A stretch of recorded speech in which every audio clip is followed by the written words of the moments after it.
ನಳನೊಳು ಹೋಮಿಸುವ ಹರಿಚಂದನವೇ ಮೊದಲಾದುದರ ಸುವಾಸನೆಯು ಪ್ರತ್ಯೇಕ ತೋರ್ಪುದು ಎಲ್ಲ ಕಾಲದಲ್ಲಿ. ಧನುಜ ಮಾನವ ದಿವಿಜರವರವರನುಚಿತೋಚಿತ ಕರ್ಮ ವೃಜಿನಾರ್ದನನು ವ್ಯಕ್ತಿಯ ಮಾಳ್ಪ ತ್ರಿಗುಣಾತೀತ ವಿಖ್ಯಾತ. ವಂದೇ ವಂದ್ಯಂ ಸದಾನಂದಂ ವಾಸುದೇವಂ ನಿರಂಜನಂ ಇಂದಿರಾಪತಿಮಾದ್ಯಾದಿ ವರದೇಶ ವರಪ್ರದಂ ದಾಸವರ್ಯಂ ದಯಾಯುಕ್ತಂ ದೂರೀಕೃತ ದುರಾಶಿಷಂ ಹರಿಕಥಾಮೃತ ಸಾರವಕ್ತಾರಂ ಜಗನ್ನಾಥ ಗುರುಂ ಭಜೆ. ಶ್ರೀ ಹರಿಕಥಾಮೃತ ಸಾರ ಆರೋಹಣ ತಾರತಮ್ಯ ಸಂಧಿ ಪದ್ಯ 18. ಅನಳನೊಳು ಹೋಮಿಸುವ ಹರಿಚಂದನವೇ ಮೊದಲಾದವರ ಎಂಬ ಈ ಪದ್ಯದಲ್ಲಿ ಶ್ರೀ ಜಗನ್ನಾಥದಾಸಾರ್ಯರು ಶ್ರೀ ಪರಮಾತ್ಮನ ತ್ರಿವಿಧ ಜೀವರಿಗೆ ಅವರವರ ಯೋಗ್ಯತಾನುಸಾರ ಉಚಿತ ಮತ್ತು ಅನುಚಿತ ಕರ್ಮಗಳನ್ನು ಅಭಿವ್ಯಕ್ತಿ ಮಾಡುತ್ತಾನೆ. ಅವನಿಗೆ ವೈಷಮ್ಯ ಇಲ್ಲ ಎಂದು ನಿರ್ದೋಷಿಯಾದ ಶ್ರೀ ಪರಮಾತ್ಮನಿಗೆ ಜೀವರ ವಿಷಯದಲ್ಲಿ ಯಾವ ವಿಧವಾದ ಪಕ್ಷಪಾತವೂ ಇಲ್ಲವೆಂದು ಸುಂದರವಾದ ದೃಷ್ಟಾಂತದಿಂದ ತಿಳಿಸ್ತಾರೆ.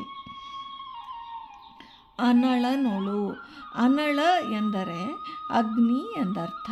ಅಗ್ನಿಯಲ್ಲಿ ಯಾವ ವಸ್ತುವನ್ನು ಹಾಕಿದರೂ ಅದು ಸುಟ್ಟು ವೈಷಮ್ಯವಿಲ್ಲದೆ ಭಸ್ಮಭೂತವನ್ನಾಗಿ ಮಾಡಿಬಿಡುತ್ತದೆ. ಹರಿಚಂದನವೇ, ಚಂದನ ಎಂದರೆ ಗಂಧದ ಮರದ ಕಾಷ್ಟ. ಗಂಧದ ಮರವು ಸುಗಂಧಯುಕ್ತವಾದದ್ದು. ಪರಿಮಳಯುಕ್ತವಾದ ಗಂಧದ ಚಕ್ಕೆಗಳನ್ನು ಅಗ್ನಿಯಲ್ಲಿ ಹೋಮಿಸಿದರೆ ಗಂಧದ ಕಾಷ್ಟವು ಸುಟ್ಟು ಸುಗಂಧಯುಕ್ತವಾದ ಹೊಗೆಯನ್ನು ಕೊಡುವುದು. ಅದೇ ದುರ್ಗಂಧಯುಕ್ತವಾದ ದ್ರವ್ಯಗಳನ್ನು ಅಗ್ನಿಯಲ್ಲಿ ಹಾಕಲಿಕ್ಕೆ ದುರ್ಗಂಧವೇ ಪ್ರಾಪ್ತಿಯಾಗುವುದು.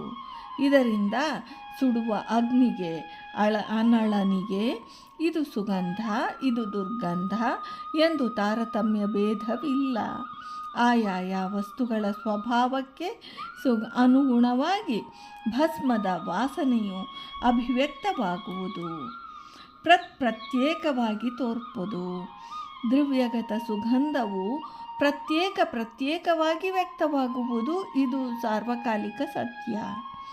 ಧನುಜ ಮಾನವ ದಿವಿಜರ, ತಮೋಯೋಗ್ಯರಾದ ದೈತ್ಯವರ್ಗದವರು, ನಿತ್ಯ ಸಂಸಾರಿಗಳಾದ ಮಾನವರು, ಮಧ್ಯಮರು, ಮುಕ್ತಿಯೋಗ್ಯ ಚೇತನರಾದ ದೇವತೆಗಳ ದಿವಿಜರ, ಅವರವರ ಉಚಿತ ಅನುಚಿತ ಕರ್ಮವ, ಹೀಗೆ ದೇವ ಮಾನವ ದಾನವರೆಂಬ ತ್ರಿವಿಧ ಚೇತನರ ಸ್ವರೂಪ ಯೋಗ್ಯತಾನುಸಾರ ಕರ್ಮಾಭಿವ್ಯಕ್ತಿ, ಅದಕ್ಕನುಸಾರವಾಗಿ ಫಲಪ್ರಾಪ್ತಿ.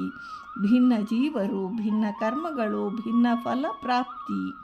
ವಿಧಿಪೂರ್ವಕವಾದ ಪುಣ್ಯಕಾರ್ಯಗಳು, ಉಚಿತ ಕರ್ಮಗಳು, ನಿಷೇಧ ರೂಪವಾದ ಪಾಪಕಾರ್ಯಗಳು, ಅನುಚಿತ ಕರ್ಮಗಳು, ನಿತ್ಯ ಸಂಸಾರಿಗಳಲ್ಲಿ ಅಭಿವ್ಯಕ್ತವಾಗುವ ಪುಣ್ಯ ಪಾಪರೂಪವಾದ ಕರ್ಮಗಳು, ಮಿಶ್ರ ಕರ್ಮಗಳು. ವೃಜಿನ ಎಂದರೆ ಪಾಪಗಳು. ಅರ್ಧನ ಎಂದರೆ ಸಂಹರಿಸುವವ, ಅಂದರೆ ಭಕ್ತರಿಗೆ ಒದಗುವ ಪಾಪ ಪರಿಹಾರಕನು ವೃಜಿನಾರ್ಧನ. ತ್ರಿಗುಣಾತೀತ, ಪ್ರಾಕೃತ ಗುಣತ್ರಯಗಳಾದ ಸತ್ವ ರಜ ತಮೋ ಗುಣಗಳಿಂದ ದೂರನು. ಪ್ರಕೃತಿಯು ಜಡ, ಈಶನು ಜಡದಿಂದ ಅತ್ಯಂತ ಭಿನ್ನನು. ಇದರಿಂದ ತ್ರಿಗುಣಾತೀತನು. ಗುಣತ್ರಯಗಳಲ್ಲಿ ಅಂತಸ್ಥಿತನಾಗಿ ತಜ್ಜನ್ಯ ಕರ್ಮಗಳನ್ನು ವ್ಯಕ್ತಿ ಮಾಡುತ್ತಿದ್ದಾಗ್ಯೂ ಗುಣ ಕರ್ಮ ಸಂಬಂಧವಾದ ಲೇಪ ಜಗದ್ವಿಲಕ್ಷಣನಾದ ಜಗದೀಶನಿಗೆ ಎಂದೆಂದಿಗೂ ಇಲ್ಲ. ಈ ದೃಷ್ಟಿಯಿಂದ ನಿರ್ಗುಣನು, ಸ್ವಸ್ವರೂಪಭೂತವಾದ ಅಪ್ರಾಕೃತ ಸತ್ವಗುಣ ಭರಿತನು. ವಿಖ್ಯಾತ, ಅಪಾರ ಮಹಿಮಾ ಸಂಪನ್ನನಾದ ತ್ರಿಗುಣಾತೀತ ತ್ರಿವಿಕ್ರಮನು, ಜಗತ್ತಿನಲ್ಲಿ ಸುಪ್ರಸಿದ್ಧ ಪುರುಷನು. ಅವನಿಲ್ಲದ ಜೀವ ಜಡವಿಲ್ಲ.